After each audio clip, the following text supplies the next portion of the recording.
Hello, welcome back to another Monday Night live stream. Thank you for waiting. For those of you who've been waiting patiently since 9 o'clock, I'm just getting a little bit of a late start tonight. Looks like a packed house as usual. So let's check who's here and in what order they arrived. So we have Joe, who was first. Joe says, great idea for a stream. I will actually give credit to Joe for this idea. So we'll go from there. Grish says, I saw this on LinkedIn too. Yes, it's technically an OB trailer, not a production truck, because in Europe and pretty much every country other than United States and Canada, they call them OB or outside broadcast units as opposed to production trucks. It's a difference like metric versus, freedom units or whatever you want to call them. So, yeah, we'll be talking about that today. Ernesto is here. Welcome in. Eric, Bob, who I haven't seen yet, just sent me that Dallas thing with the personal data center in your house. So I'm actually going to talk about that tonight as well. I have not looked at that. I just got the link like 10 minutes ago and called it up and have not perused it yet. So it'll be a live reaction because I have not seen that house, but it sounds interesting.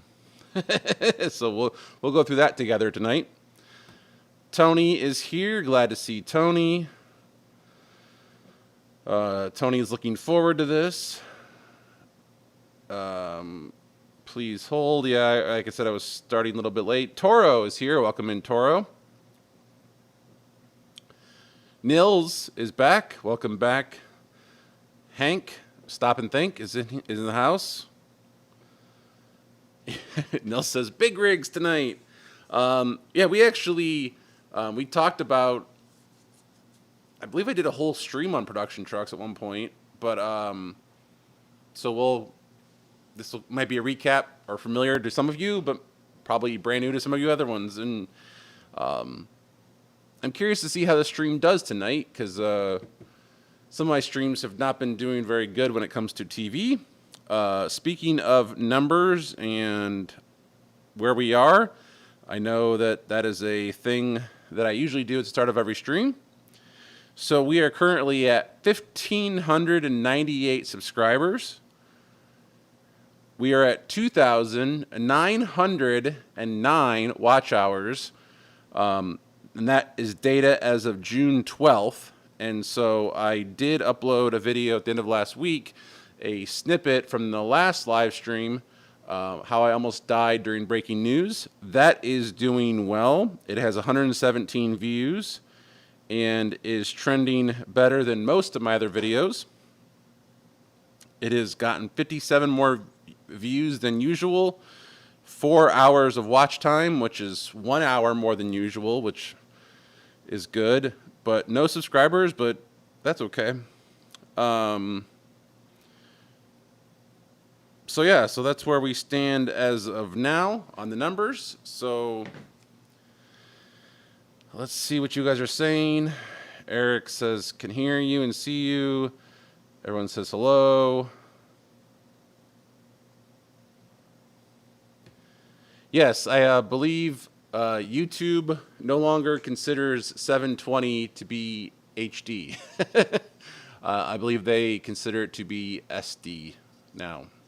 So, because when I uploaded that video the other day, that was 720 from my last snippet, or my last stream, I mean, when I uploaded the video, it said SD video uploaded, which I was laughing about, but whatever.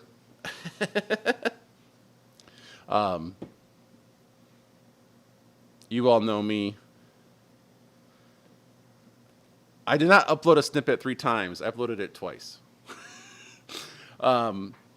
So yes, I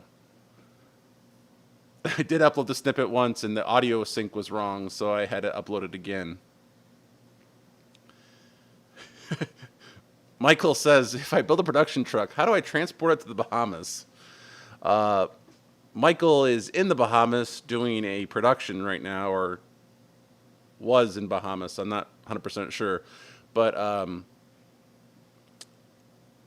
funny story about that is the company I used to work for built production trailers, not trucks. They built trailers, and they got a gig in the Bahamas because their trailer could fit on a container ship, and they were willing to ship it there, and it would take like the week or whatever it was to get there. So the company got the gig because they could give a trailer up for a week, and so they shipped a trailer to the Bahamas just for a gig. I'm assuming it cost them the network. Thank you. Been a long day.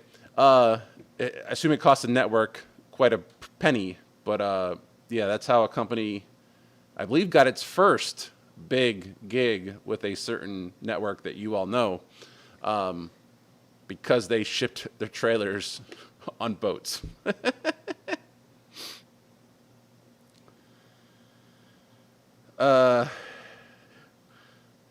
Yes, I did a. Oh, sorry. The HD bar is officially moved, but just for YouTube.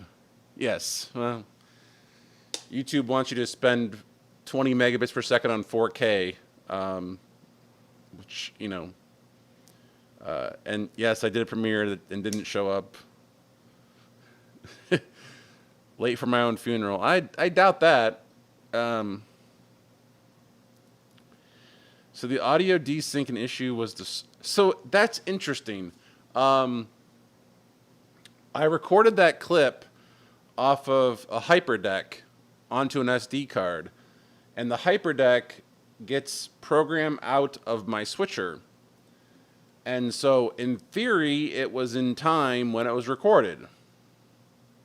But when I brought it into an editor, the lip sync was completely off.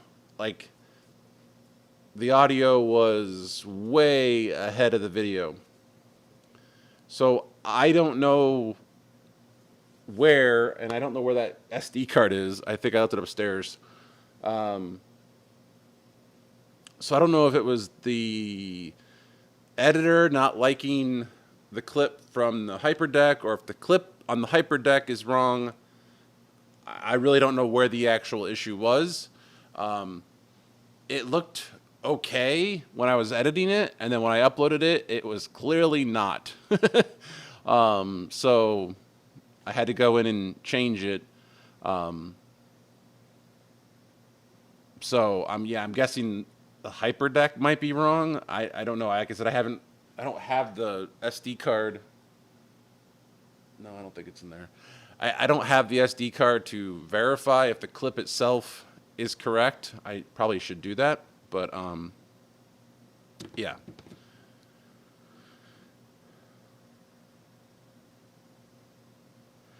Toro says, logic. 4x3 TVs were mainstream when DVD standard of 720p was around. Well, DVDs don't support 720p, like HD. So DVDs only could do 720 by 480. They could do 16 by 9, but they could not do HD.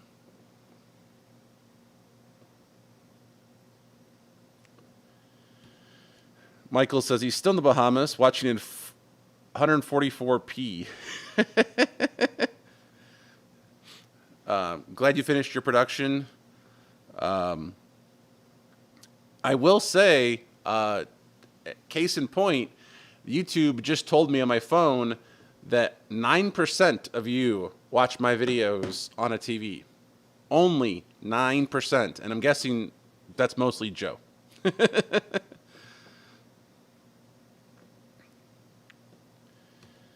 Toro says 1080i or better. Yeah. Well, if it's the internet, the eye doesn't exist.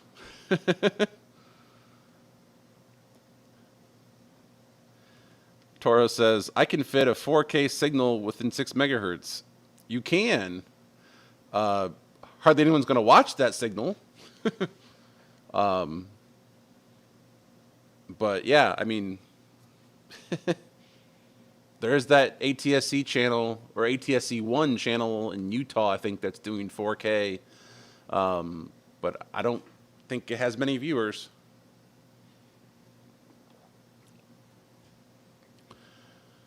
I don't stream with OBS. I stream with the U-Ray encoder straight out of the Blackmagic device, and it's the same feed.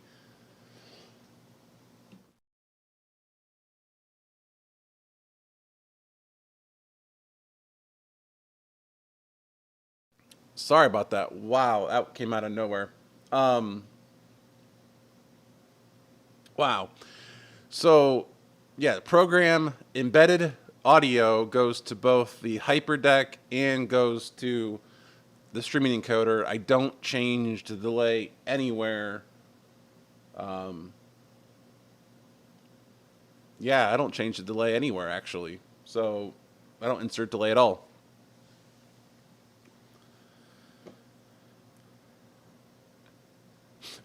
It's the 9% that matters, and Joe is the 9%.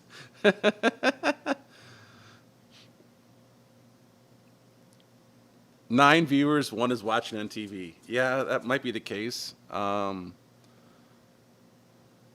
it says 9 viewers and 9 likes. So that's excellent ratio on that. No, the cough and sneeze is not causing the delay, but I'm sure that'll happen again. Like I said, I had a long weekend, and it's been a yeah.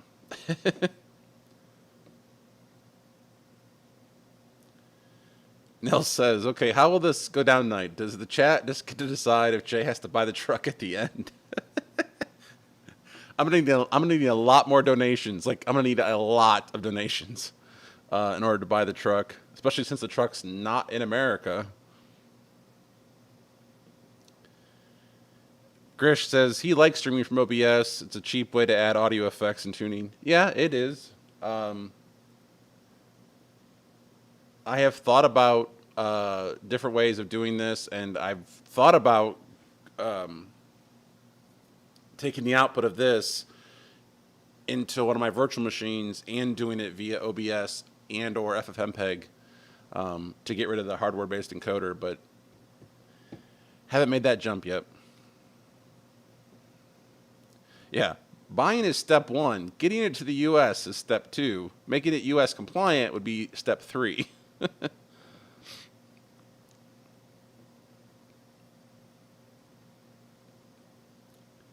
Besides this from Denmark, come on, monetization. Steve says, build your own mobile streaming unit out of a cargo trailer. Well, I mean, we kind of did that down in the university. We found an old trailer that wasn't being used, and we outfitted it with vMix and large screen TVs and made a desk, and we added a mini split. I like it. They don't use it. They decided to build a control room instead. Hold on a second.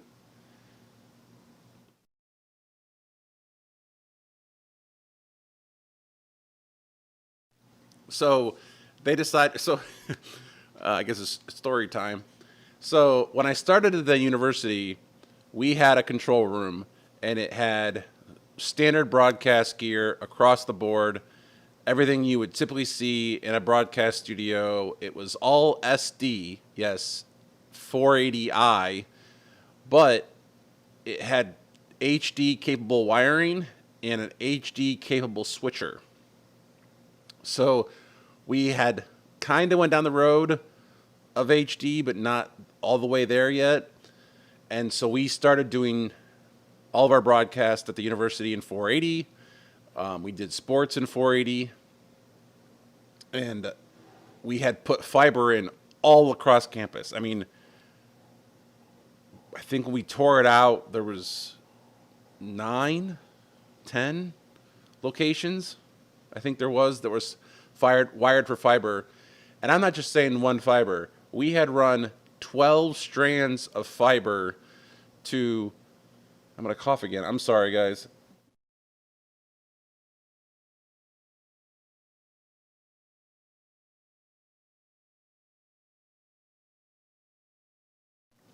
This might be a short night if I keep this up. Um, wow, my throat. So anyway, so there were 12 strands of fiber running to each location. So it's 12 times 9 or whatever it is, 10. You know, you can see there was a lot of fiber going to each location. And we had 2 strands per camera. So we had 4 cameras. We had 2 strands for audio and 2 strands for return video. So they had spent quite a bit of money running this fiber all across campus and making it, easy to do a live broadcast. And we did it that way for years. And then we stumbled upon, vMix and what it could do for us. We started using vMix, and they're like, "This is great. We don't want to do SD. We don't want to do fiber anymore. We don't want to feed the cable channel anymore." So we got rid of the cable channel. We got rid of the SD control room and all the fiber. And they ran vMix for a couple of years. Then we put it in a trailer because they were trying to do some stuff, and being in the venue was too noisy and too loud. So they wanted to be outside the venue. But of course, winter happens here, and therefore we put it in a trailer. Well, then they decided that the trailer wasn't warm enough, which I'll admit it was pretty cold in the wintertime. But it was a lot of work to get the trailer around places and get it wired up, and they didn't have enough room, as much room as they wanted. So they built a control room to support vMix. So we've now literally gone full circle from control room to fly pack to trailer back to control room. And so the trailer sits. I think they use it for baseball because there's no place to sit in baseball. The sun is an issue, and it's usually warm. So they take the trailer out for baseball because it has air conditioning, and it's a shaded place, and they actually have a work surface. And if it rains, the equipment's not getting rained on. So they use the trailer for that. I think is their only current use for it.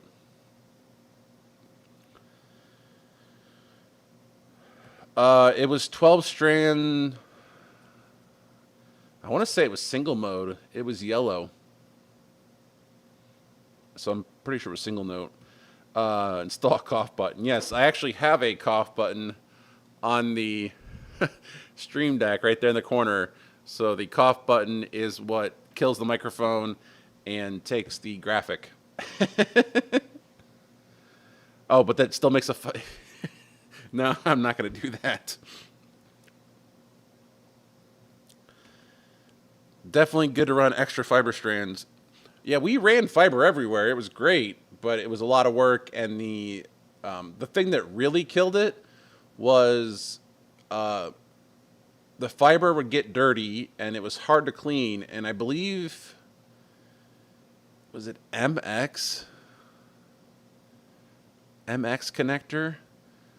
There was a special kind of connector that the Telecast fiber system used, and you couldn't buy it. You couldn't make your own MX connector. And because the fiber company that the university used, I think, looked it up and was going to put MX connectors everywhere to make it really easy to just kind of plug in. And they were like, nobody will sell us this connector. And so we were kind of locked into a proprietary system where the cameras had this MX connector that you had to use, and nobody could make that. So we had to buy these little adapters boxes that went from ST to MX. And yeah, it was a nightmare. And so Yeah, they like I said, they abandoned it. I think the fiber is still technically there. So like we have fiber in the what is now the former control room. Is it's still a room they have access to, and there's just racks of stuff that are empty, and the racks have fiber patch panels in them, and nobody uses them and have not used them for years. So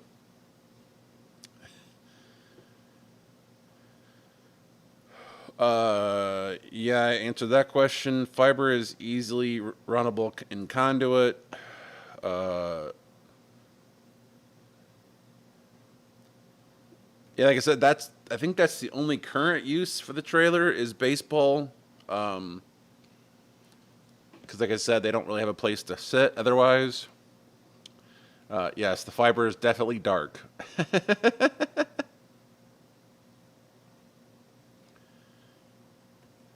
Michael says we may need to talk about baseball. I have a client reaching out to book me for a 6-day baseball tournament. Well, if you're anywhere nearby, there's a possibility that a trailer exists for you to use. Not sure where your tournament is, but you know how to reach me. All right, so let's go to the OB trailer because it's not called the production truck. So this post was made on LinkedIn 4 days ago, and it says, "Oops, let me take care of this." It says, "For sale, OB trailer. This van is currently in use and fully equipped with cameras, lenses, tripod, EVS servers, wireless audio, etc. It is currently wired for 12 camera chains and 4 PTZ cameras, 4 EVS servers, and 30 synchronizers." I'm sorry about my throat tonight. The audio system is a large Laowa, I forget how you pronounce Laowa, I think, console with Dante. It is set up for 5.1 surround sound and Dolby E, which is kind of old but still in use places. What makes this trailer unique is it has 2 production controls, so it is possible to do 2 productions at the same time. We'll get to that in a second. Electrical installation includes a UPS system with isolation transformer. The isolation system or transformer is very common. It is not very common to have a UPS system in a trailer. All this is approved for UEFA productions, which is soccer. Storage for all equipment is in and underneath the OB van, so a separate truck is not needed, which is one thing. In talking to some production companies, the reason why they like the big trucks and not the small ones is because to haul the equipment around, you kind of need a big truck. If you try to go with a small vehicle, you need a second truck to carry the cameras, typically. And so having it all in one truck saves you, obviously, on a second truck and a second driver. So you can get all of that for a whopping 798,000 euros, which I think, if I do the math... Did I say that right? Is that euros? I think it is. Is approximately $856,000. So you're talking about $856,000 US, and you get a truck, a full-on truck. I am not logged in, so apparently I can't view the pictures, but we can click on the PDF file. So here you go. Here's this truck. Obviously built for the European standard of cabs where there is no front. The engine is kind of underneath the driver.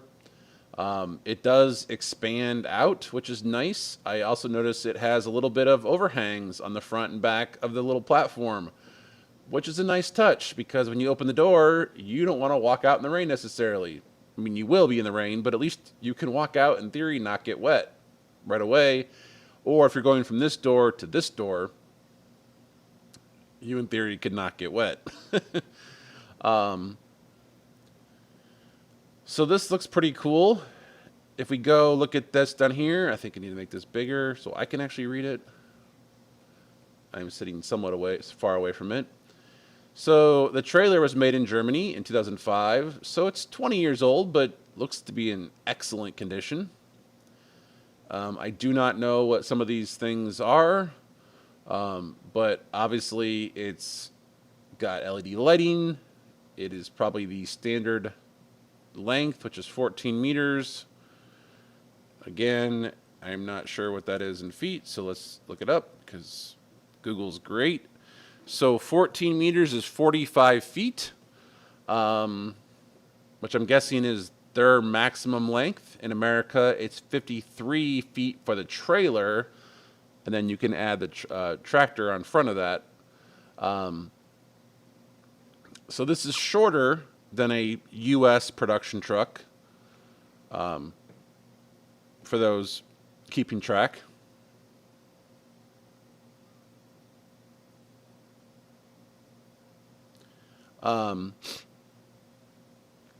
So that's the trailer. So yeah, so it's the trailer is 45 feet.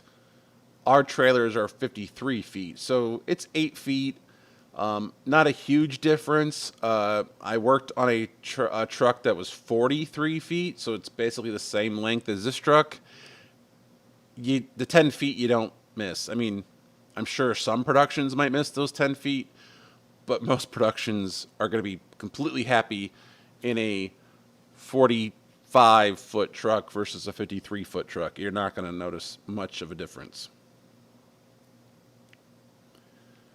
Joe asks, are you sick? I definitely am congested, so I'm probably sick, yes. Getting over something. I'm definitely getting over something. I had something last week. I actually called off work one day. So let's look at some of the questions since I'm here. Yes, 2 control surfaces. 100% it's Euro. It is definitely not near the Bahamas, no. Toro says he's going to quit his day job and get a massive loan and purchase it.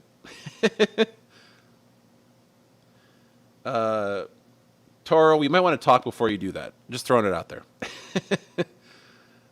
Everything is bigger in the U.S. That's what I've heard. Yes, potentially I probably am sick, or I'm getting over something, I should say. Yes, actually, funny story, Eric. Toro says YOLO. I mean, if you want to pay up the money to buy a truck, I'll help you. You know, I'll work your events for you. But you got to pay up front. So about this, a shorter trailer might be helpful. If you remember a couple of years ago, I worked the NBA All-Star game in Cleveland, and that's where I worked on the 43-foot truck.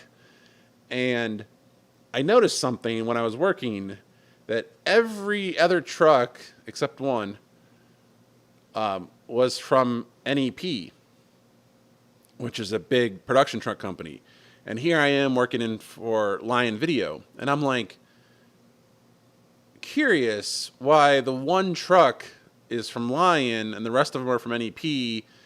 And there was one truck that was different because it was like the big wig truck, I guess, or it was for like the VIPs, and that was a different company as well. But I mean, so here we are. I'm going, why this truck? I'm just curious why this truck was chosen, and I was told by the engineer in charge that that truck was chosen because it was 43 feet long, and then it would fit in the compound.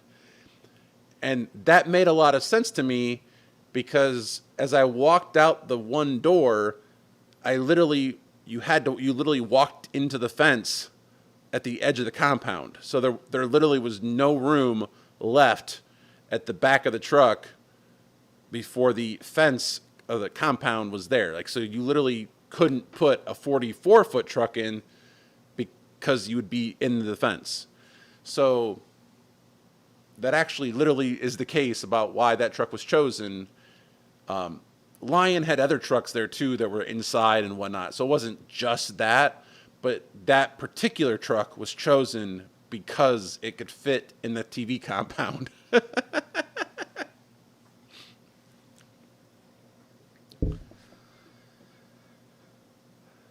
Joe says, Toro's my kind of guy.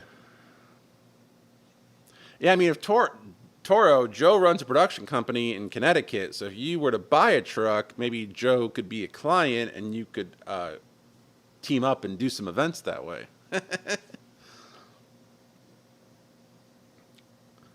Ride or die on the OB truck. I mean, if space is an issue, um, one of the other trucks that I've done work on is a what I call a unibody truck. I'm not sure if that's the actual name of it, but it doesn't pivot, and it was short, and it's short because it has to be able to fit into high school stadiums. So sometimes the design of your truck is dictated by where it has to go, and if you're going to high school stadiums, or you want to be able to fit into compounds or areas that can't support a huge truck, then you might design a smaller truck.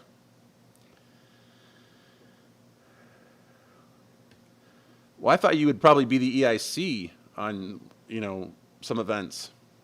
Weren't you like a V2 last week or something? Steve says, I want to start a production company in Columbus, Ohio, but $1 million isn't my budget currently.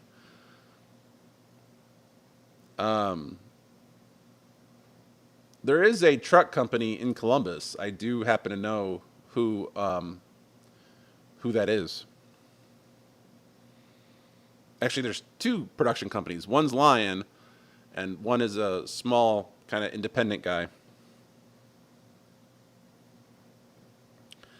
Joe says, I'm V2 tomorrow and Wednesday.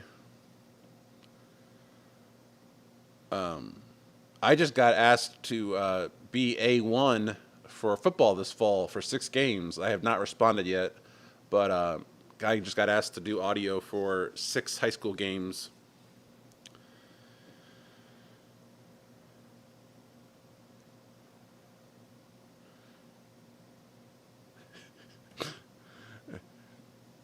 Joe's shrink would like to thank you for saying currently. All right, hold on a second.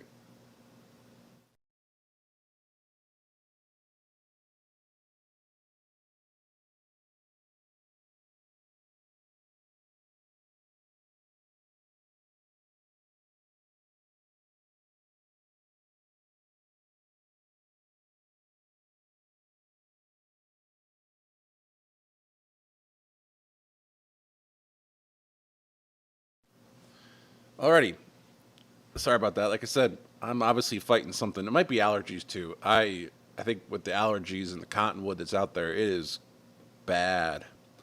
It's also bad for air conditioning units, which is what I'm dealing with right now.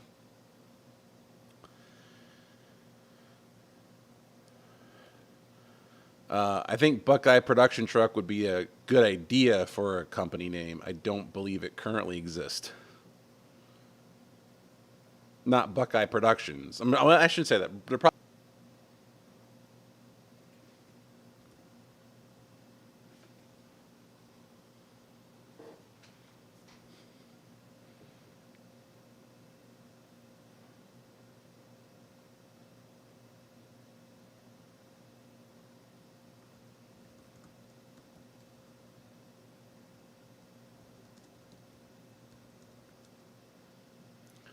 Am I back?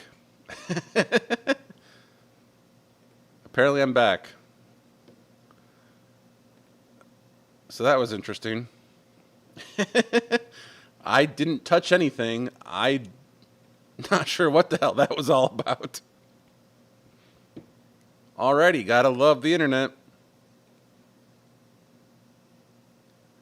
Interesting.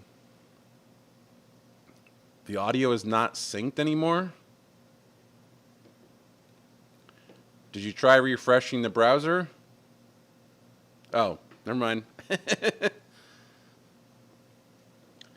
Oh, Jacob Johnson's here. Welcome in.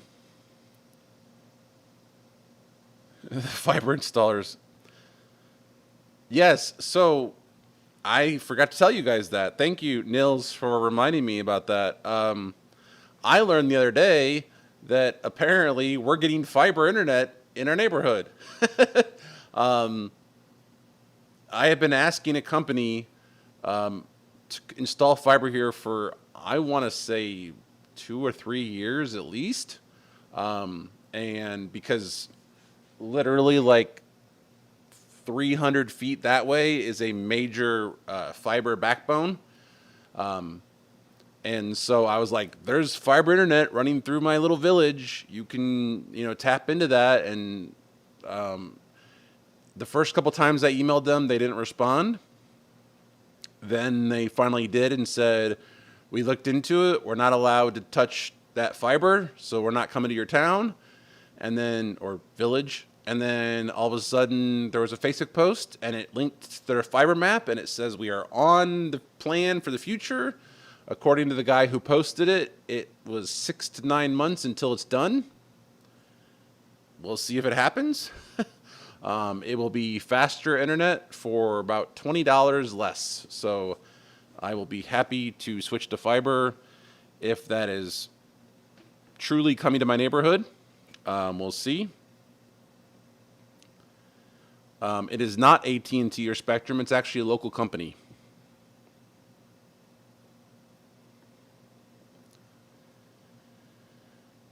Jacob says, I showed up and it broke. Well, you can all blame Jacob then.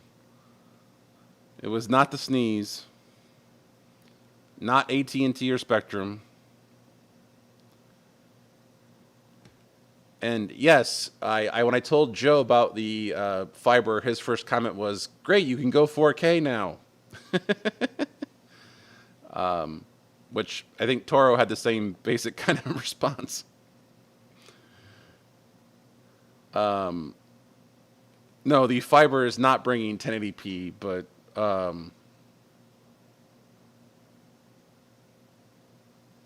what was the actual... There's one device that doesn't like 1080p. And I forget what it is. Oh, it was the old computer didn't like the old computer hated 1080p. But now that I'm on a virtual machine, it's way more powerful. No, I can't go down that road. I cannot go down that road. That'll just end badly again.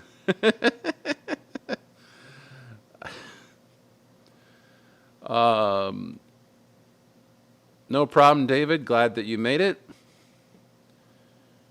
Oh, Jeremy hit 6K. Awesome. I am not switching to 1080p live. I'm pretty sure you can't do that.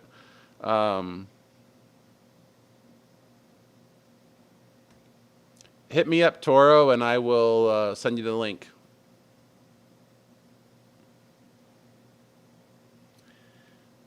You're right, Tony. For a split second, I did consider going down that road. And I should get slapped on the wrist because that is a bad road to go down in this in this current setup.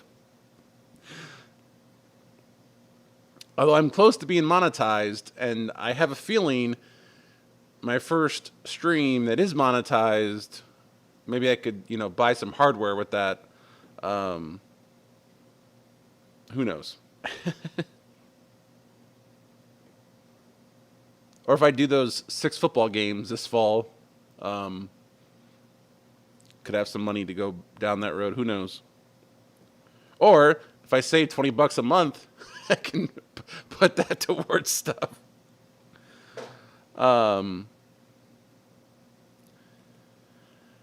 Toro says a replacement job is guaranteed, in quotes. Well, that sucks. I mean, I don't know the details, but yeah. I know a guy at my station was guaranteed a job until the day before he wasn't, which I still feel bad for him to this day. Steve says, "Come on, Jay, what's life without tech rabbit holes?" Yeah, well, I mean, I don't know if you were watching the channel back in the day when I tried to do some cool stuff and failed miserably to the point where I couldn't even make a phone call from this basement. Um, yeah, that stream was epic, epically bad. I'm not asking for donations. I just have a feeling that certain people will have a field day when I'm finally monetized. That's all I'm saying.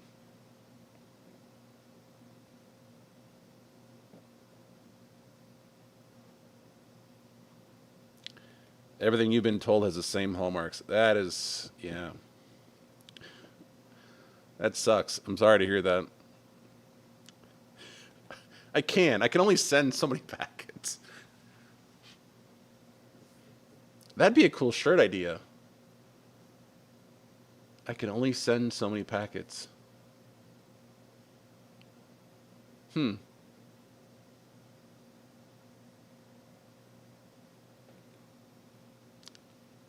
I don't know what you do. I'm just saying. I mean, you give Jeremy money to drink sometimes, so I could get a drink and then you'd have to give me money to drink too. Otherwise, it wouldn't be fair. So, terrific shirt idea. Yeah, like I said, I'm gonna start. I can't wait to start an actual shirt store.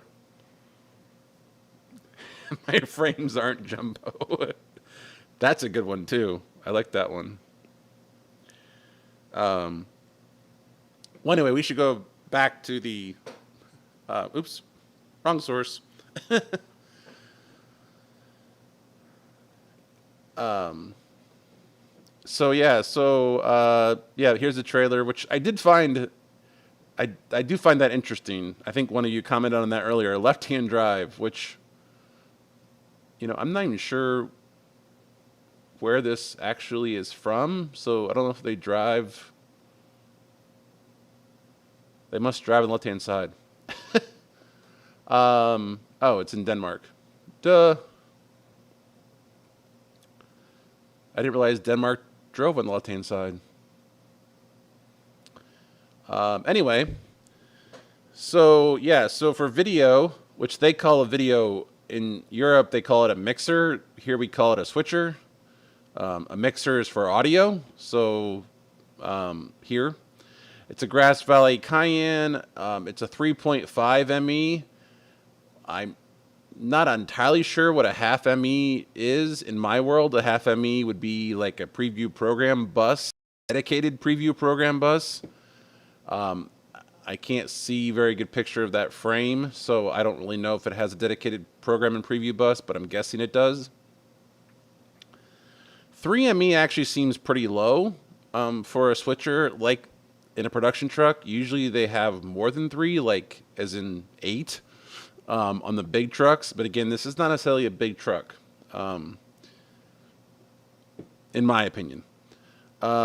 96 inputs, that's pretty typical for a Cayenne or what they call a K-frame switcher. 6 keyers on each ME, that's very universal.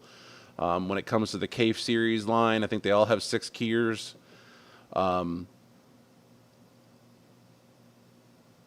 Lots of 6 keyers can be used for lots of different layers, because you could do a bug, you could do a lower third, you could do a live graphic, you could do whatever.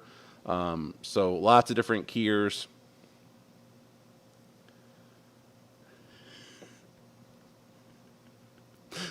I'm sorry, I just saw this.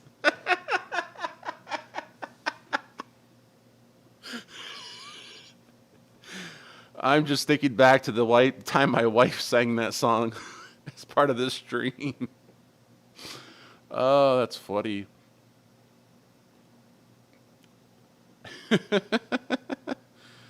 I have to send that to her. That's hilarious.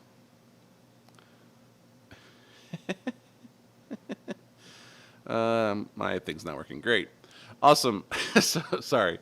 Um, so yeah, so that's pretty usual. So here's the part that I think is different from most trucks. Now, I do believe some of the bigger trucks that like Amazon uses have two panels, but this actually has a 3ME panel and a 2ME panel. So there's two different switchers in this truck. And then it notes that there are spare boards and power supplies on board, which does seem a little odd. I don't know that most trucks carry spare boards, so that's a little interesting to me. But good idea. I mean, it's always a good idea to have spare parts on board. Um, Never heard of Caspar CG. Usually they have Chiron is the name brand that people would use over here. Or Viz. So I'm not sure who Caspar is. Two channels seems low for the amount of outputs, but then again, I'm not sure what kind of, they say they're doing soccer. Never done soccer, so I'm not sure what the requirements are. A K2 Summit, I believe, is just a storage video server for playing out, it looks like clips. A lot of people here would use an Aja KeyPro, or I've seen them use HyperDex in the cheap, like the as a cheaper option. They'll use HyperDex or an Aja Key Store or something like that.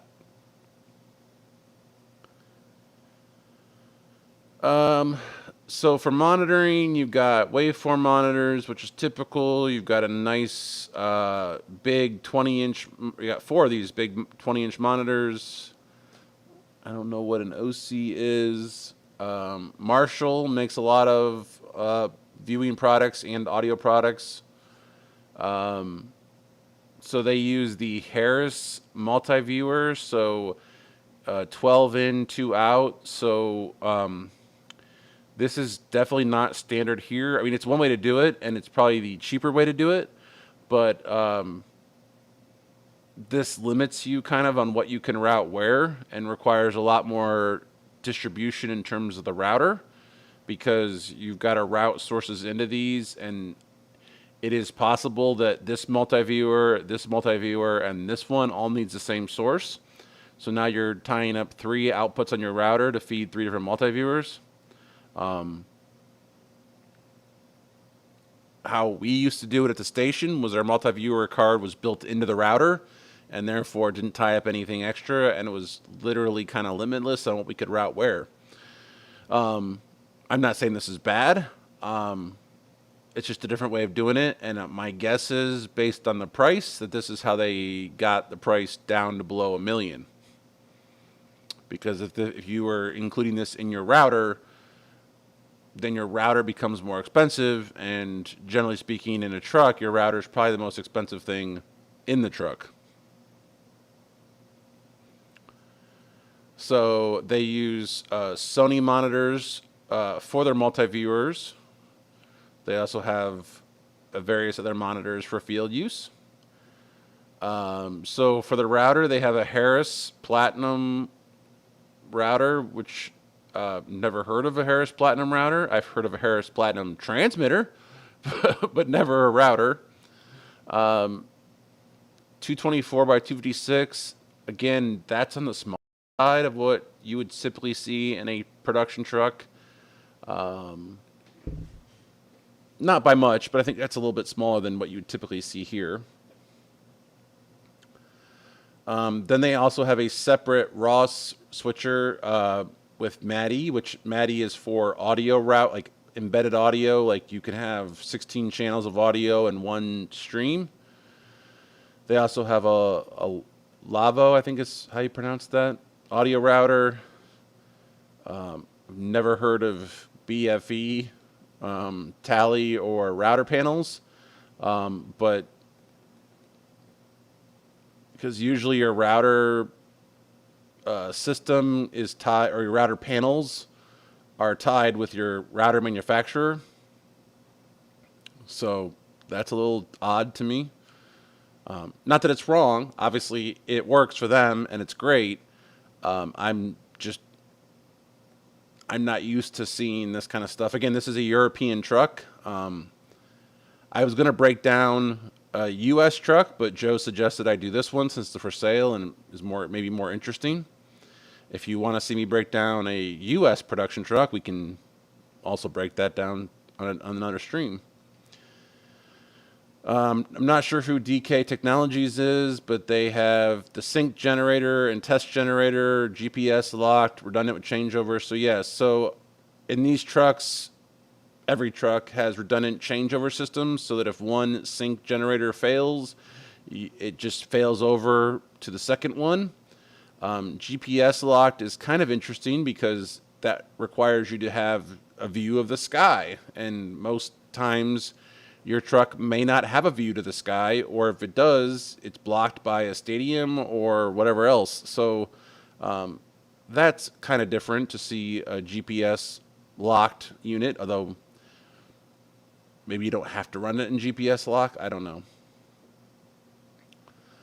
30 Crystal Vision synchronizers. We talked about before on this channel how things need Genlock and everything needs to be synced together. So this allows you to bring 30 sources in from outside the truck and make sure it is synchronized into the truck at the same rate. 30 is definitely not a low number. That is very common. So let's go back to the chat just so we don't get too far behind. Joe says Jeremy does what we ask him. Wow.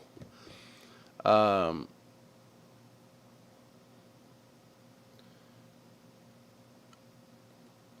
Nils says they don't drive on the left-hand side, just the steering wheel's on the left-hand side. Okay.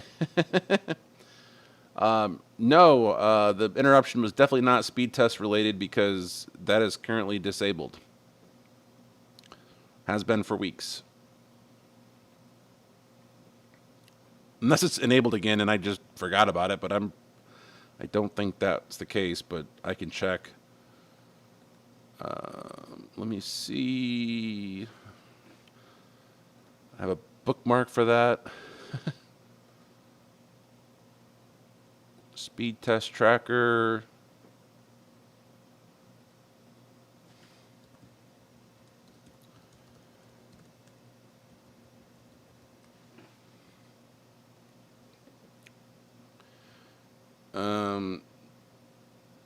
No, the speed test is currently disabled. So that's definitely not, it's definitely not speed test related. My fiber is better than yours. Joe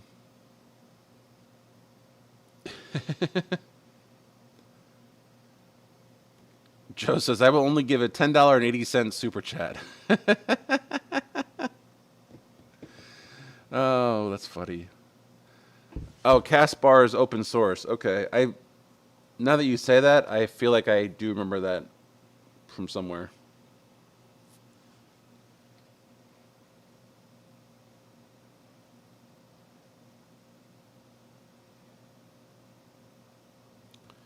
The trailer, yeah, since the trailer is old, they've definitely probably upgraded some stuff. Yeah, so actually this is relevant to this weekend. So a lot of times in a broadcast facility, when you have Genlock, for all your stuff, you can Genlock it to an internal source, or what a lot of people do will Genlock their clock to the GPS system. And so it doesn't have to be tied together, but sometimes I guess they do. I don't know why, but I guess it's better source than an internal one, which again, I'm not 100% sure on that. But basically, this weekend, we had a UPS die, and so I had to go in on Sunday morning and hard bypass the UPS unit that failed. Now it's supposed to fail into bypass, but it failed, and didn't bypass anything. So I went to work, and we, flipped the bypass switch, and everything came back on, except for our clocks. All of our clocks are tied together so that they're accurate, and the clock requires GPS sync. And so, but unfortunately, to get to sync, you have to set the date and time as close as you can, give or take. And so I set the GPS clock to be, as close as I could manually, and then it's supposed to just sync and then get the accurate time. Well, it was an hour off at first, which I thought was kind of weird because I'm telling it where it's supposed to be and it's not going there, which is, again, unusual. And then when I got it to get to at least be close, the seconds were off by 22 seconds or 23 seconds. So it had the right hour and minute, but the seconds were 23 seconds off. So I spent a lot of time futzing with this thing. So finally, I pulled the manual out. Should have done that first. And in the manual was an SD card, and it had the program that I needed to run, which I already had downloaded from the website. So that was not helpful. But what was helpful was the instructions that I wrote to myself 6 years ago that said, wait for 45 minutes. So I set the clock and went to lunch. And when I came back from lunch, the clock was synced. But yes, so my point is, in television, your clocks are GPS based, so that, when you start a show in, Florida, that in Connecticut, the show's starting at the same time. Or if you're in Connecticut, California, that when you start a show, it's the same time that you start it in Florida. So a lot of people will sync their clocks to the GPS system. I don't know that they're necessarily tying reference to a GPS clock, but this kind of implies that maybe they are. Again, I'm not sure with that exact setup, but a lot of things like GPS, because it's stable and universal, and instead of trying to rely on their own, back in the day it was crystals for accuracy. They tie it to GPS. Now, our reference clock at the station is not GPS tied. The reference for the station is just 2 units in failover.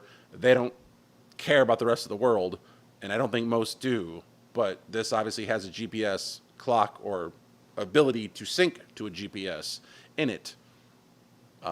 So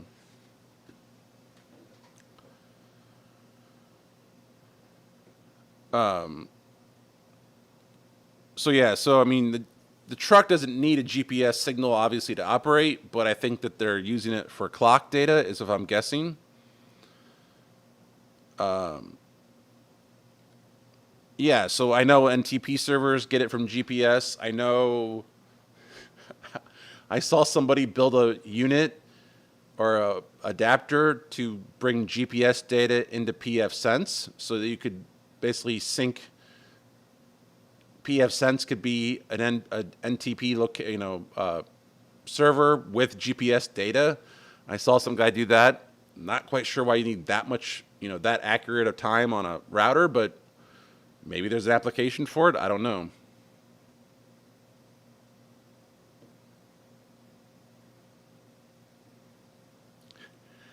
I knew that. I was trying to explain it. Maybe I didn't do a very good job.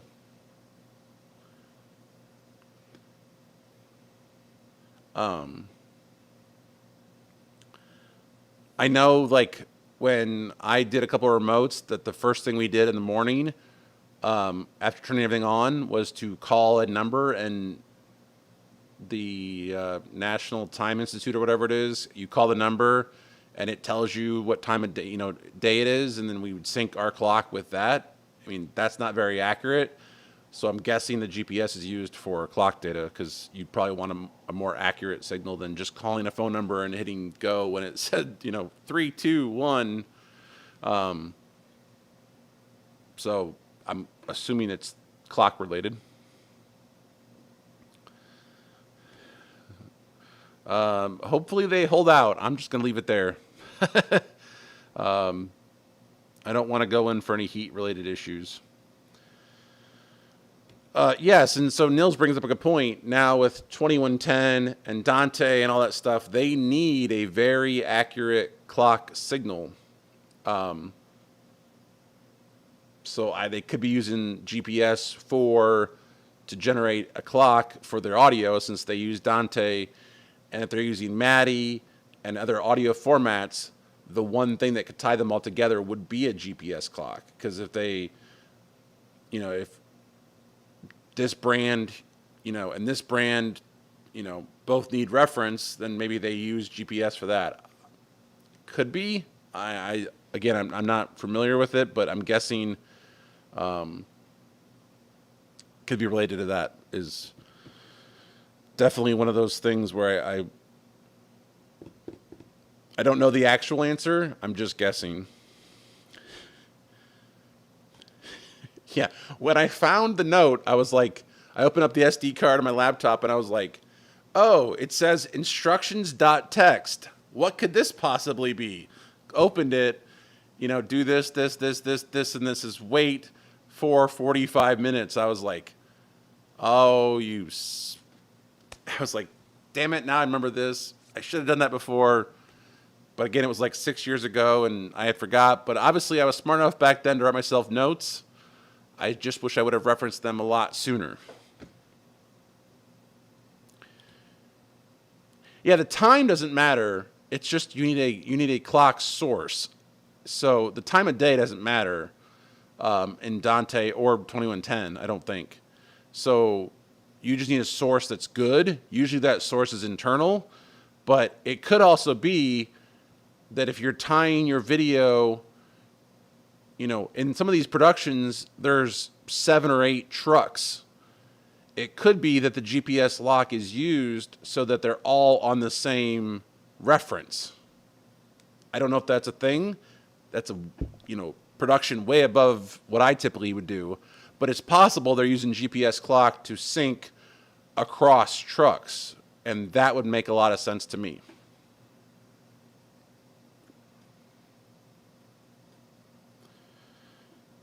Oh, we hit 1 JU. Okay, that's good.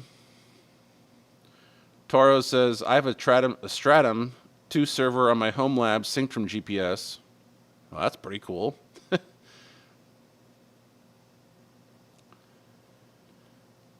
PoE and NTP.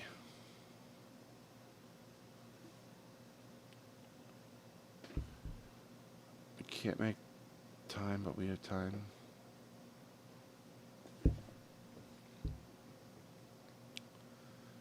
Interesting.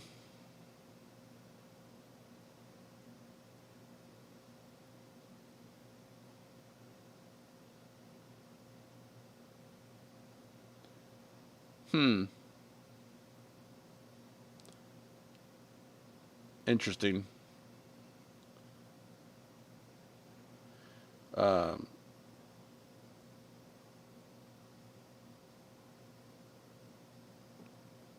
So I am curious, Toro, how are you doing that? Like, what GPS receiver did you buy? How'd you plug it in? I am curious. So Jeremy's here. Welcome in, Jeremy. Don't forget the like button. Yes, I agree with Eric. Please feel better. Congratulations on 6,000 subscribers. That is definitely an accomplishment. Bravo, bravo. Oh, Toro says he built his with a Raspberry Pi and a GPS app. That's pretty cool. Yes, GPS does provide time source and I think obviously a constant signal for syncing. Yeah, that was a little creepy. All right, so let's move this forward. So we got, but yes, congratulations, Jeremy, once again.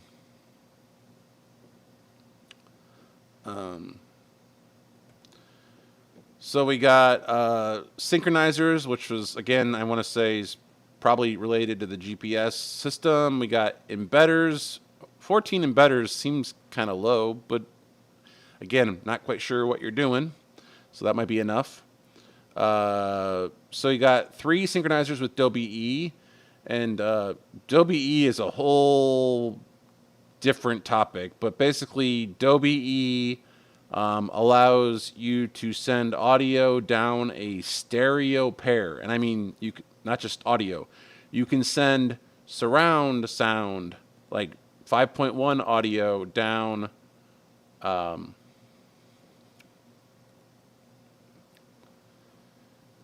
Yeah, Dolby E is a compression technology that allows you to send 6 or 8 channels of audio into one AES stream that can be recorded as stereo audio. And so Dolby E was used by a lot of people back in the day when HD first launched because facilities were built and only supported stereo audio.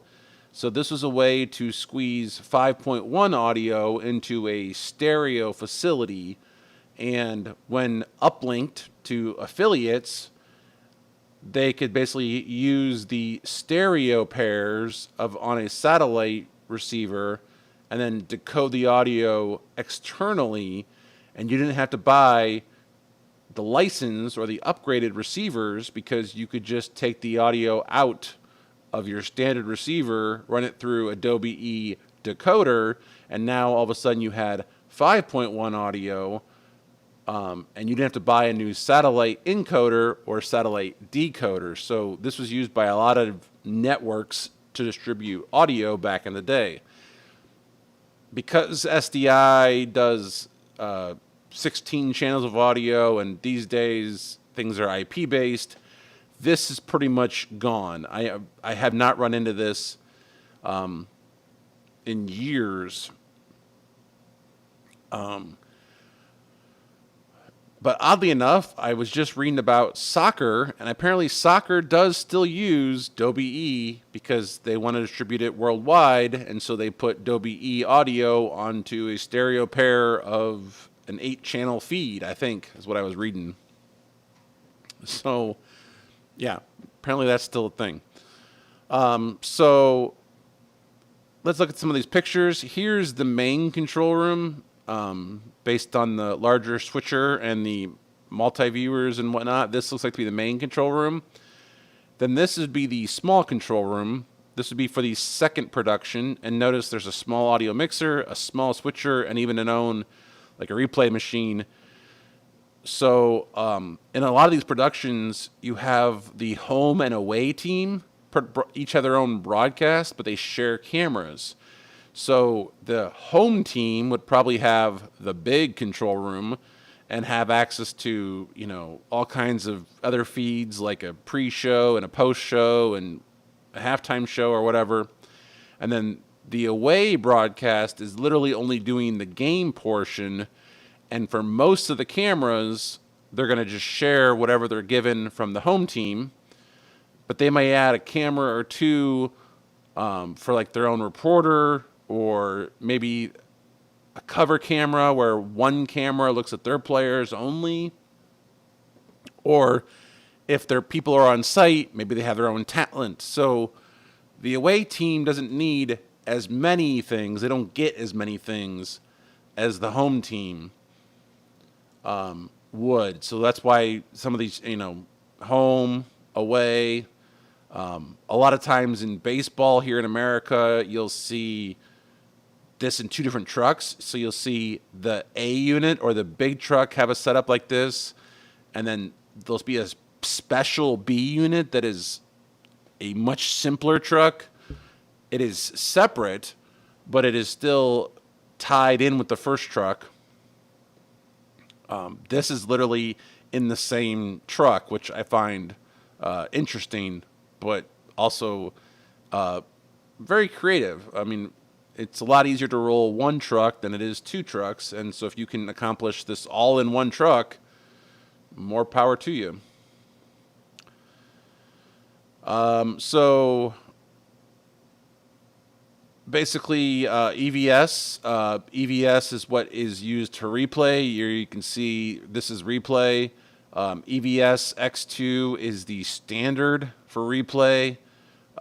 These boxes typically have 8 channels of or video coming in or going out. They're configurable, so you could do 2 records and 6 playbacks, or you can do 6 records and 2 playbacks, which is more of a typical layout. So you usually record a lot more than you output because you're obviously recording every camera or as many cameras as you can, and then you're deciding on that what you want to air back. So you typically would record at least 2 or 4 channels, and then you would play back 2 channels per server. Like each server would do that. So you would have something like maybe 16 channels of record and 6 channels of playback. And this truck has 4 of these units. Each are 6 channel servers. And then 3 of the servers have super motion, which is slow motion options. They have remote panels. So then they have the EVS X Hub, which I believe is how you tie these servers together. So if a clip is recorded on server 1, then server 2 can grab it through the X Hub.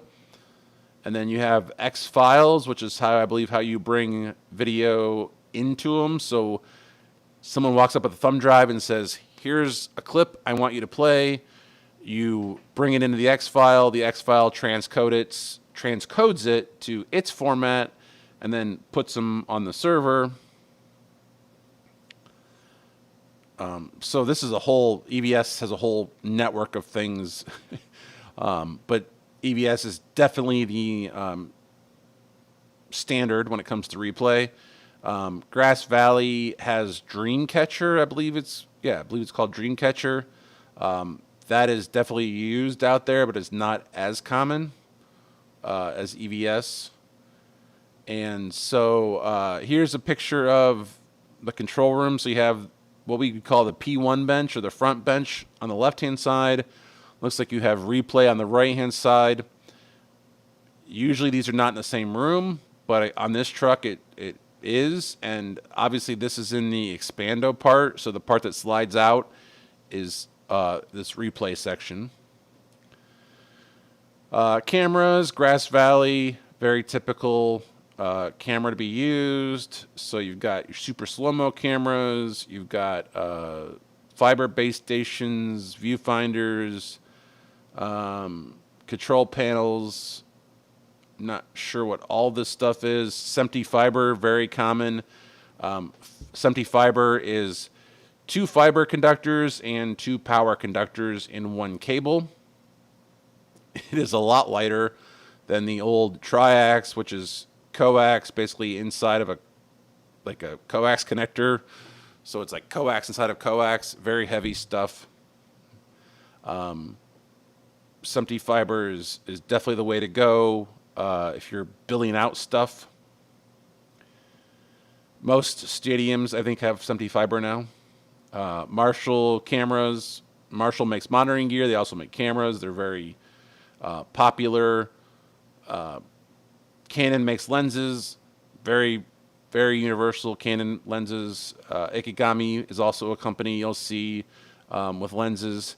So now the part that was interesting is this would be the main control room area. This would be the second, or this is the smaller control room area. But notice all the storage over here. I mean, this is a lot of storage. I've never seen storage inside the truck like this before, and especially in a smaller truck. This is definitely unique. In a lot of ways, I think it makes a lot of sense and is really cool, but also if people aren't here working and you need to come in here and grab something, now you're kind of disrupting the control room environment. So obviously this was built for a particular client, particular need. So it obviously fits them, but this is not something you would see in a lot in American trucks. They don't usually put storage inside. And then there might be a whole separate truck that does storage. But typically the storage would not be in a truck like this, like in a control room. Like I've never seen storage in a control room. I've seen storage in a separate truck or maybe in part of a truck, but never in a control room like this, yet alone as part of a single body truck.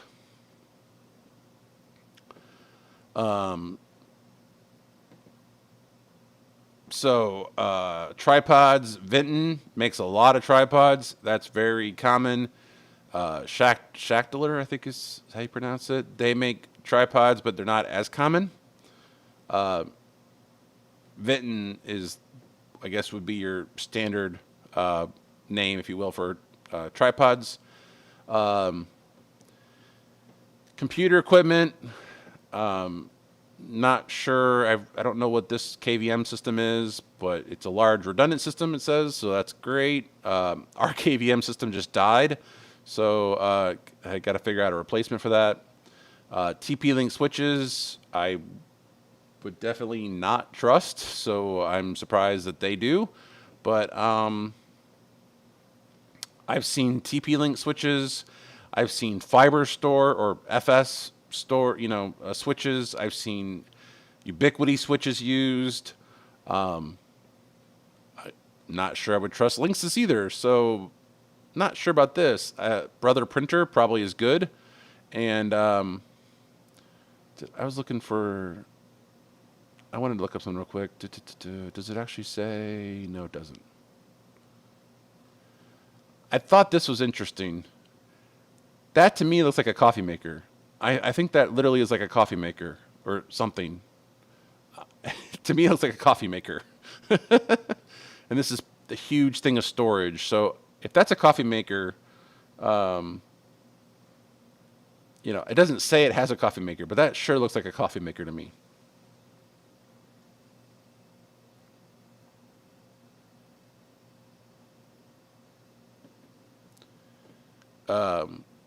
So audio, again, Lavo, or however you pronounce it, audio, that's pretty standard from stuff I've seen these days. In the European market, I don't think you don't see Lavo a lot over here, but Lavo, I think, makes some sort of a Dante or 2110 stuff. You do see that in some trucks. I don't know what all these things listed here are, so, but there's a Focusrite Dante to MADI converter. So obviously they've taken Dante, or they've taken MADI from some sources and converting to Dante, or vice versa. There's your Dolby E encoder. There's your Dolby E decoder, some sort of upmix, because obviously if you're going from stereo audio to making Dolby E with 5.1, you need to upmix it. Dolby loudness meter. Studio Technologies, very common these days. Studio Technology stuff. They support Dante Audio, which I think is great, because that way you can just run an IP connection up to your booth or wherever it is and plug in multiple boxes, as opposed to running a heavy audio snake up to a press box. You could literally run a fiber line and then plug it into a switch, and then you can plug in your Studio Technology boxes, and not need to worry about, again, each 3 or 4 XLR cables per announcer. You could run one fiber line, or you could run 2 fiber lines and have redundancy if you put a right switch in. Studio Technologies makes great stuff. It's very reliable. We have several things from them at the station. More audio monitoring, Studer, I think is how you pronounce it. Very common stuff. Wooler, makes a lot of stuff that's very common, very good. Has a stage box. There's more SMPTE fiber. That's right here. This is SMPTE fiber over here. Never seen a stage box like this before. That's interesting.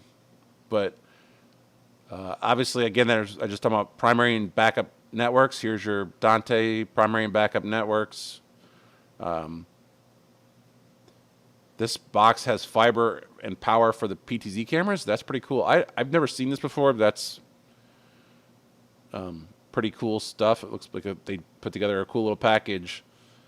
Definitely save a lot of time by having it in one giant stage box as opposed to doing all those separate runs.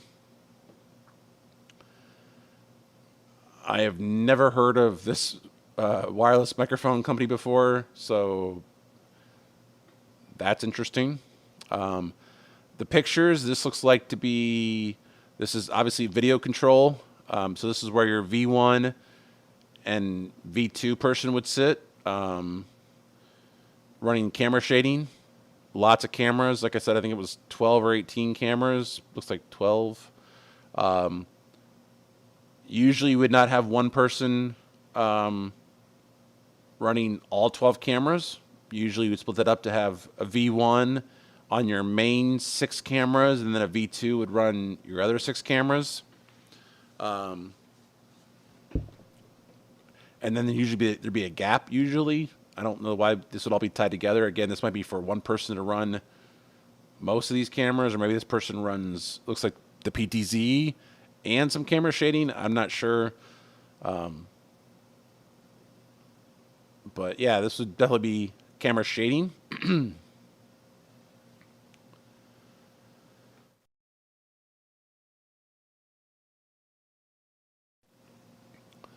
All right, so microphones, Rode, Audio-Technica, Sennheiser, very common stuff. Intercom, Clearcom is name of the game. There usually isn't anybody else you choose from.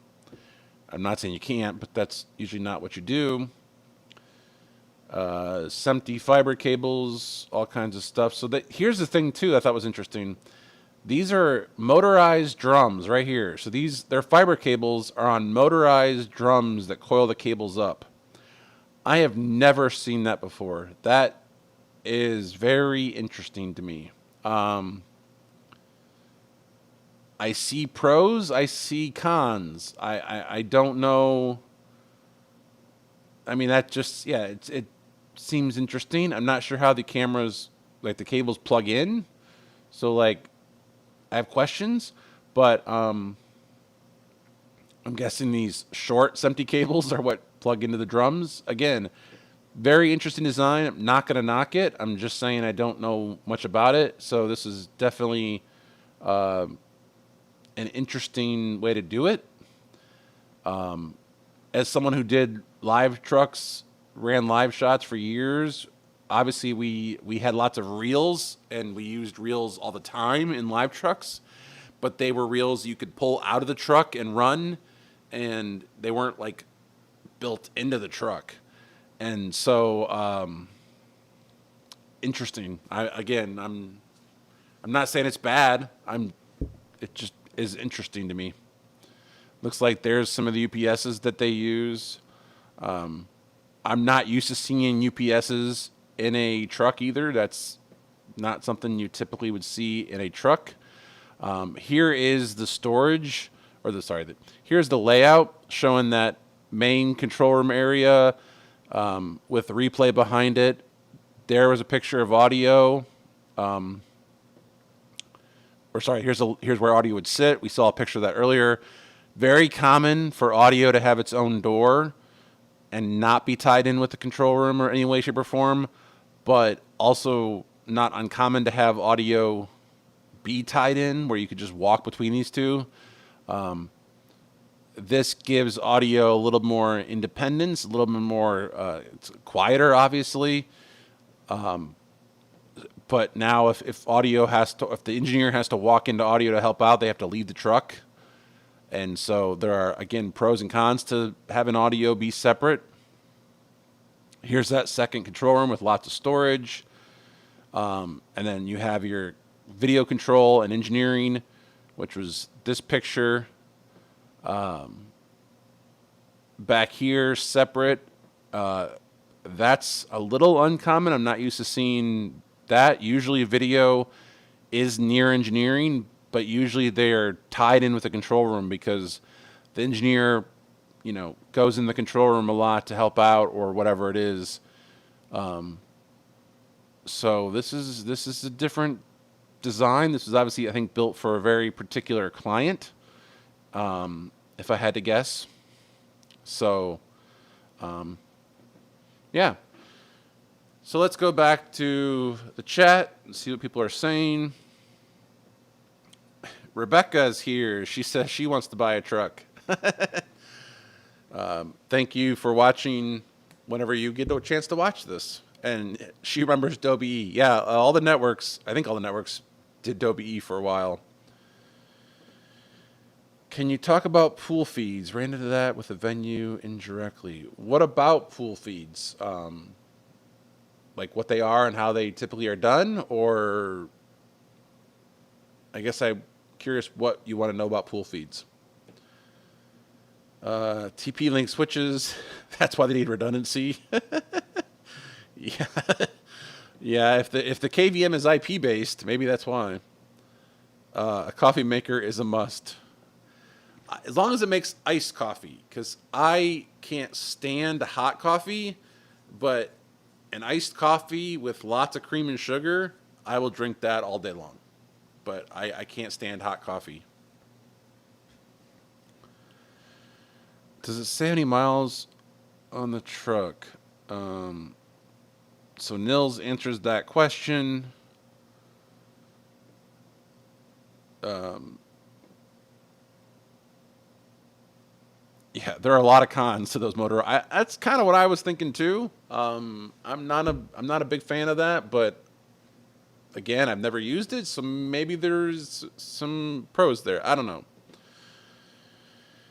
Pool feeds, who coordinates, how they work, why they exist. Okay.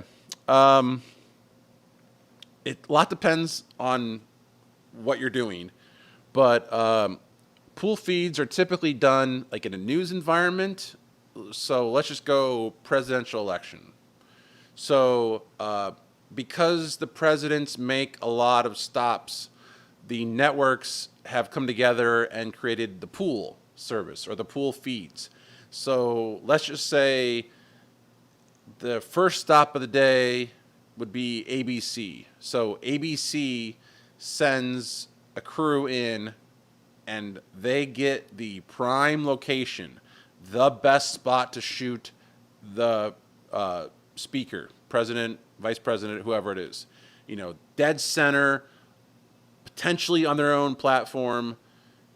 They get the best shot straight on.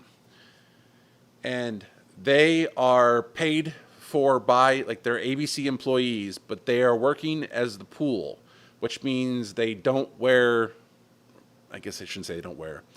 They are not focused on ABC. They are focused on providing the feed of the event from a neutral, essentially, party. They don't care about what network they work for that day. They don't care about any of that stuff. They don't do live shots. Their whole goal of the pool in that situation is to shoot the speech, straight on, like this shot. Like I am right now. The pool feed would give you this shot. They don't care about the audience. They don't care about doing live shots. They don't care about anything else. The pool feed shoots the speaker. And that feed would then be sent somewhere like uplinked via satellite typically. Although these days, who knows? Story about that. So they would, let's say, uplink that. So then the president's going to leave there and let's say go to a different town. Well, because the pool feed had to be in early enough to go through security sweep, that crew can't do the next event. So let's just say CBS sends a crew to do the second event. Same situation. They get the best location. they are required to feed that out to somebody. So that's either locally through a DA box or distribution box to all the people there who want the pool feed. They also uplink it so that all the other stations can take it. So it's a pool feed from CBS, but ABC may want it or NBC may want it. Again, president tears down, goes off to the next venue. Maybe that night he's somewhere else, and Fox News would then, be the pool feed. And so instead of sending, 3 crews to cover every event, each network sends a crew to cover one event, and they just share the video out. We deal with this a lot in court cases because the courts don't want 4 cameras or whatever it is to be in the courtroom. So they will designate, hey, NBC, you're the pool camera for this trial. Or if it's a multi-week trial, hey, NBC, you're week 1. ABC, you're week 2. Fox, you're week 3. CBS, you're week 4. And so your job is to shoot video as if you were a neutral party. You don't care about what station you work for. You don't care about whatever. You're there to document the video or document the event. And then you're required to send that video to everybody else who's part of that pool feed or that, pool event without any editing, without any graphics, without manipulation whatsoever. And you can't hold back parts of it. So if you're shooting, let's say you're shooting a speech or you're shooting an event and you're the pool and somebody says something, you can't edit that out. Or let's just say something bad happens and the person falls and you had that on video, you can't keep that as a exclusive. You have to give it out because you're the pool, which means, if you're CBS and you're the pool, Fox didn't send somebody there to cover because you were going to share that video out. So, basically, yeah, basically the pool is kind of like a handshake, or basically it's like, hey, you go do this event, I'll go do this event, we'll share the video, and therefore we'll save money. Yes, I've been through several sweeps. I would say at least 5, probably. They ask you to get there ungodly early. I think I was there for 6 a.m. and the event was at 2 p.m. Maybe that's too much, but at least it was 8 a.m. Yeah, it was definitely 8 a.m. and the speech was at 2 p.m. because they typically give you an hour to set up, maybe 2 hours to set up. Then you have to leave for typically at least 2 hours. You have to leave all your stuff in there. You can't get access to it. They usually ask you to turn it off. But like if your trucks are there, which I've had to leave a truck there before, you have to leave the truck unlocked. You can't lock it because they will go into your truck. So they don't want your stuff on. They don't want it locked up. They want everything accessible, and they will go through your stuff. And so, you have to let them do that. And then once you go back in, you're obviously going through security. And so you want to make sure that you take your stuff with you because you're going to come back in through security and you can't bring in certain items through security. So, you hopefully didn't have anything bad inside, but you also can't bring stuff in, and it's also not quick. So if you say, forgot your batteries, now you have to take your batteries to security. They usually allow you to bring batteries in, but if you needed it in a hurry, like one time my crew was inside, they needed like a cable from me, and I'm outside, and I had to run a cable up to the door, and the person from inside had to come out basically to the security line, and I had to like hand them a cable through the security line. They let it happen, but it was just one of those things where like I couldn't go inside to hand it to them, and they couldn't come outside to get it. And then the secure zone inside is still secure even until the president or whoever it is has left. So there was one situation where I was at an event and we were outside, and when we pulled up, I quickly noticed there was a problem, and that there were no bathrooms outside. There were no porta potties. And so, and I was not allowed to go inside for the event. So I was not credentialed. So basically, I went in, did setup, made sure I used the bathroom, and then went out to the truck for hours. And when the speech was over, I was trying to go back inside, not only to get my stuff, but I had to use the bathroom. So I'm standing there at the door waiting to go inside with other people from other networks, and we're like, dude, we need to go inside. Like, and they were like, well, you can't go inside yet. And I'm like, okay, but you didn't provide bathrooms. So whoever is in charge of media relations in this event didn't plan correctly, because there's no bathrooms out here, and we've been outside for hours. So where do you suggest I go to the bathroom at? And the security guy looked at the girl, who was very young, and kind of gave her the dirty look like, you didn't plan for them to have bathrooms? And she was like looking at him, and they were like kind of exchanged winces, and he kind of looked around, and he realized there was only two of us who wanted inside, and we were members of the media, and we had, station branded jackets with IDs. And so he kind of was just like, go inside. And he opened the door and let us in. Probably shouldn't have done that, but it was like, you guys didn't plan right. You didn't plan to have media have bathrooms outside, or some way to get a bathroom anywhere nearby. And so therefore, yeah. The other scenario that I thought was interesting was I was in a venue, and we were in the secure zone, and they say like you don't make quick movements, you don't go places, whatnot. Well, I was in the truck, had no idea what was going on behind me. I opened the truck, and there's the limo, like 4 feet from the door, and luckily the dude was inside. I'm not going to say who it was, but the dude was inside giving his speech.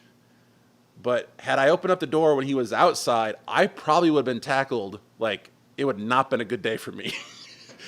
But I had no idea that the limo showed up.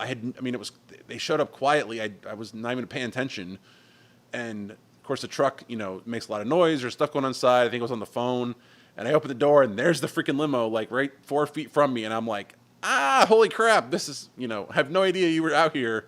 Glad I didn't make that move earlier. Because they don't want you moving around when they're doing their secure stuff. But the way the layout of this particular event was, we were in the secure zone, because we were like next to the loading dock, and he was coming through the loading dock to give his speech. So it was interesting. It was like, holy crap. All right, so Joe says, we had a funeral a couple years ago at a stadium. They had a pool feed for all the cams and audio, so they didn't allow any news in. Everyone got pool. Yeah, funerals are another definite pool thing. So when we have funerals of police, fire, mayors, or state officials, they have a pool coverage. They don't want every media outlet there. They usually choose one to do the pool feed. And so we've had several police officers shot in the line of duty. We've done multiple pool feeds. At one point, we all looked at each other and said, honestly, this actual conversation, I looked at the guys and said, I hope I don't see you again. Because I only saw them at officer funerals. So I literally was like, we were all in agreement. We're like, we hope we don't see each other again, because if we do, that means somebody else died. And so, yeah, it was not good. So, but again, one of those situations where pool feeds happen. So whenever we've had pool feeds here, there's one station in the market that has a production truck, a very small one. It's a satellite truck that has production capabilities. And then there's other stations that don't have production trucks or capabilities like the first one does. So whenever there's a funeral, it's just kind of known that that they're going to do the event, because they're the only one who has the truck that can do the event. But we volunteer people to help them. So, if they need a camera operator, we will send a camera operator. If they need help, whatever, we send help. So it becomes a pool or a shared production in that case, and nobody wears station branding. There's a dress code. You're not, you're whatever. At that point, you're part of the pool feed, and therefore you're not working for your station, you're working for everybody. And that's the biggest thing about the pool, is that you're working for everybody. You don't represent your company or your station anymore. You represent the event itself, or a neutral party. Sorry, I have a fly flying around my face.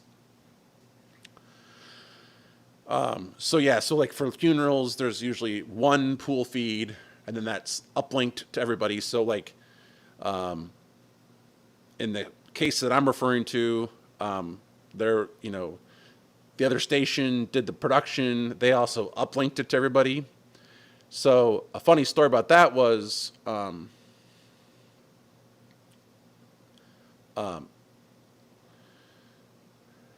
of the pool feeds we did was at a big church. The mayor had passed away, and so it was a 2-day celebration. And basically, the first day was a big public thing. The second day was more of a private thing, but it was still broadcast to the whole community. So the first day I went, everything was fine. There was no issues. I went as backup only. I didn't go to do things for the station. I just kind of was there as I have a truck. I can plug in. I can have a backup feed in case the first truck goes down for any reason. So I went to the the first event. And I remember this day very vividly. So I was like, I'm going to go back for day 2, because it's important. I'm going to go do that. My boss at the time was like, oh, no, it's fine. We don't need to go. Why? You don't have to go. And I'm going, no, I'm going. This is the biggest thing in the station, in the city. It's going to be on everybody's TV for 3 hours tomorrow. It's our programming for 3 hours. It's their programming for 3 hours. It's their programming for 3 hours. Everyone's going to air the same thing for 3 hours, or whatever it was. This is the biggest thing in the market. And so, the first day was fine. So the second day I went, and, I show up. I find the satellite, I get everything ready to go, and then I think, great, I now got 4 hours to kill. There's nothing going to happen. It's going to be easy peasy. And so, I took the pool feed from the competition. I took their feed, and I was just going to uplink whatever they did as a backup. Literally, I wasn't going to uplink it live. I was just going to be there in case they had an issue. And I swear to God, at 2 minutes till, they're switching cameras, doing some last minute checks, and all of a sudden look over and their feed's black. There's no video. And I'm like, that's weird. So kind of the unwritten rule of pool feeds is you don't go to black. You never just show black. You always show something, because you're the pool feed. You got to give every station something to use. And I was like, okay, hold on here a second. I look over, and the SDI video cable coming into the truck had a video signal on it, but the uplink did not. And I'm like, oh no, oh no. So I run over to the truck, the competition's truck. I don't knock. I just open the door, and their engineer looks at me and goes, "Are you ready to go?" And I'm like, "I will be." So I run back to the truck and hit the basically the warm up button, like the you know go live button, but not go live. And so I'm making all my checks. Okay, everything ready. Good, good, good, good, good, good. The other engineer walks over. He's on the phone with the satellite company. He goes, "We're switching uplinks. Hot. Are you ready?"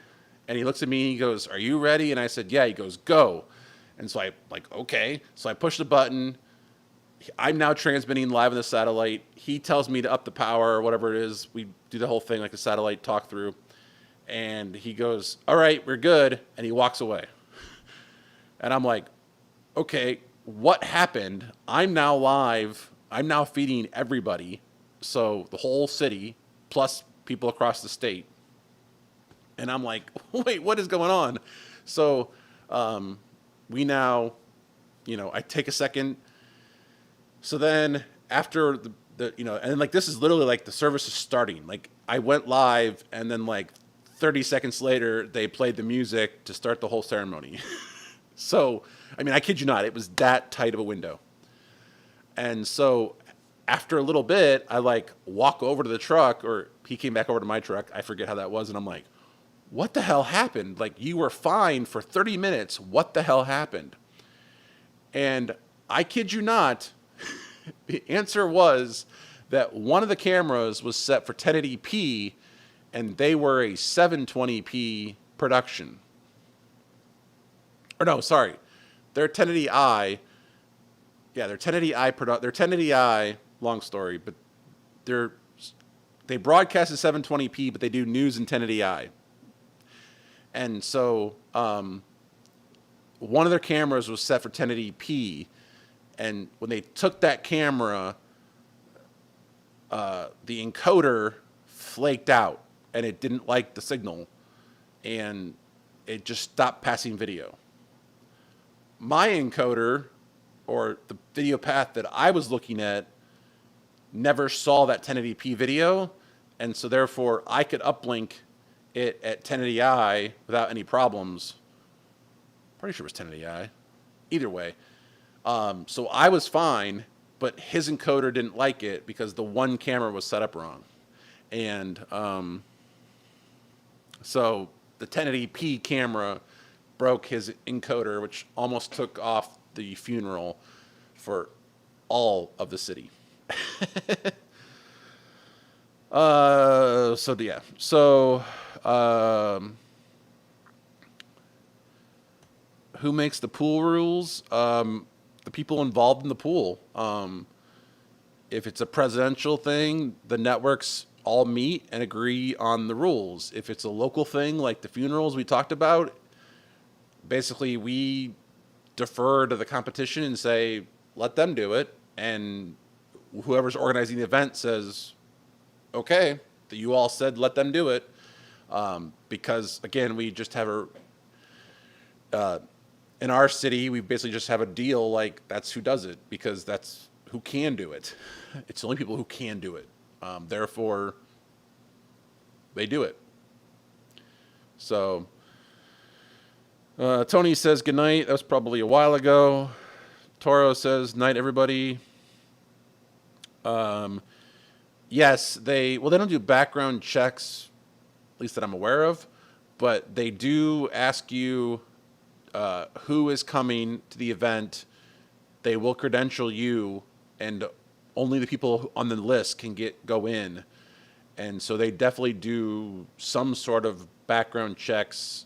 If it's presidential, at least, they definitely do some sort of background check because you have to give your name several days in advance to let them know that you're going to be there, and you better be there, or else, like, I can't just show up and go, "Oh, I'm taking over for Joe." No, they're Joe's going, or you're not getting in. Joe says one of the coolest things I've ever seen was a pendulum motorcade in DC. Right? Yep, I've seen those before.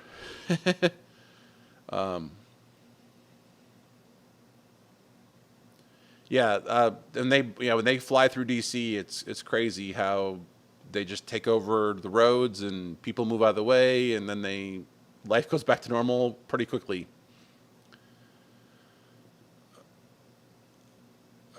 So, how is the pool distributed? Well, it's switched. So, they have a switcher, and they switch the feed. Celebration was probably the wrong word, but they had a celebration of life. So I guess it wasn't entirely the wrong. They call it a celebration of life. So, um, no, he was not a jerk. He was a nice man. Uh, 1080p definitely was. It definitely killed the day that day. Um, yep. No, I don't. Yeah.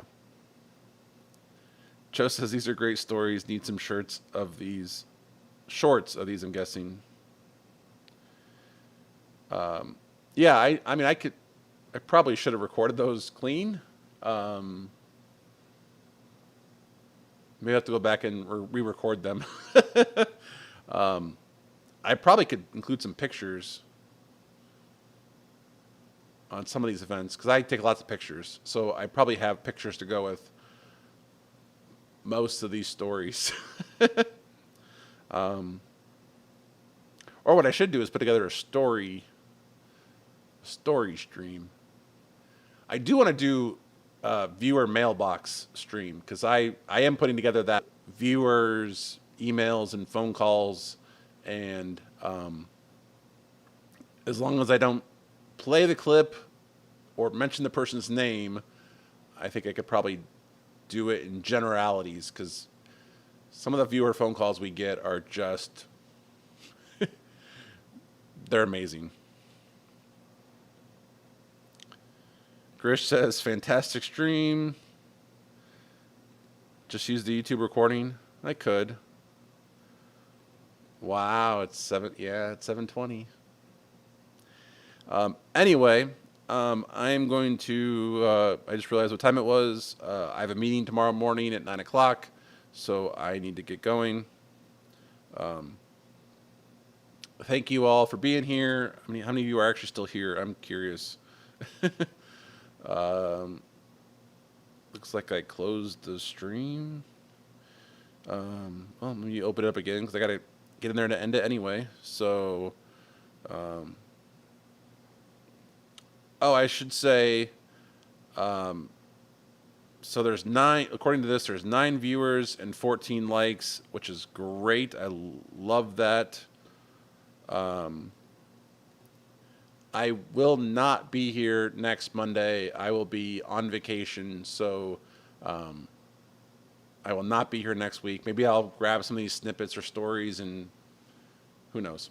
But anyway, so thank you all for being here. Hope you all enjoyed it. Have a good night. See you guys later.